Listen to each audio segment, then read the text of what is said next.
जल गिरता है, बूंद हल्की हल्की बूंदे बारिश जब होती है तो पपीहा जो रहता है जीवन में कभी भी नदी नाले खाले का पानी नहीं पीता, वो कभी नहीं पिएगा।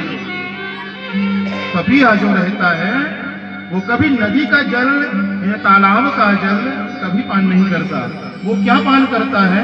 गगन मंडल से जब बारिश होती है तो वो सीधे अपने मुख को चौड़ा करके और आसमान से जो बूंद टपकती है उसी को वो पान करता है और 12 महीने फिर जल नहीं पीता। कितनी बड़ी सहन शक्ति और कितना बड़ा तप है उसका।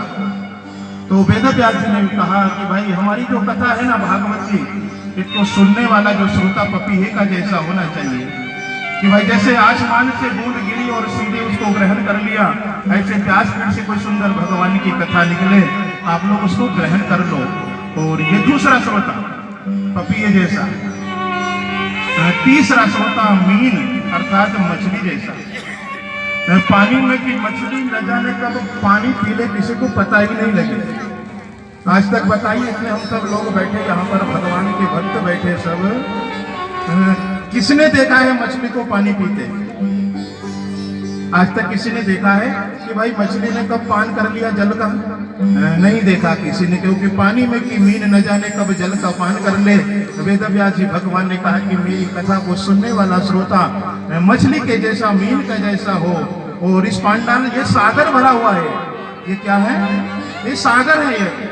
ये भगवान के पांडाल एक सागर है और हम सब लोग इसमें तो मीन बन करके गोता लगा रहे हैं, मछली बन करके।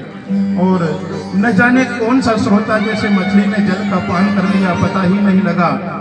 व्यासपीठ से कोई अच्छी बातें निकली और कब उसे ग्रहण कर ली पता ही नहीं लग पाया। पड़ोसी को भी पता नहीं, जो साइड में बैठा उसको भी पता नहीं लगा कि भाई हमने आज कौन सी ऐसी कथा को ग्रहण की और उसे जीवन में उतार ली हमने। उच्च कोटि का श्रोता है ये। और चौथा श्रोता होता है सुख, तोते के जैसा। जो तोता आता है, आप लोग सभी ने देखा होगा, पहले जोशी जी आते थे और मिट्टू पकड़ के लाते थे और वो कहते थे कि भैया जरा इसका भविष्य बता। तो उसको सिखा देते थे कि कोई 10 का या 20 का 50 का नोट दे तो ही पिंजरे से बाहर निकलना, नहीं तो नहीं निकलना। उसको सिखा देते थे। दूसरी, तोते में बहुत बड़ी विशेषता है कि भाई आपके घर में अगर आपने तोता पाला है तो आप अगर रोज भजन अगर करते हो घर में तो आपका तोता भी भजन ही करेगा। अगर गलत लगे तो बताना मेरे को बाद में। आपके घर में अगर कहीं तोता पाला है और आपके घर के पूरे परिवार के लोग भगवान का सुबह उठते से राम राम बोलते हैं तो तोता भी राम राम बोलेगा। और अगर सुबह से उठ करके रोज सास और बहू में झगड़ा हो और बेटे और बाप में अगर झगड़ा हो, रोज गालियां हो ना घर में, तो तोता भी गाली ही देगा रोज सुबह से उठते के साथ। जैसे तोते को पढ़ाया जाता है ना, वैसे वो सीख जाता है। ऐसे वेद व्यास जी भगवान ने कहा कि भाई मेरी कथा को सुनने वाला जो श्रोता है वो तोते के जैसा हो, कि व्यासपीठ से जो बात निकले उसको सीख जाए, उसको ध्यान में रख ले, उसको ग्रहण कर ले।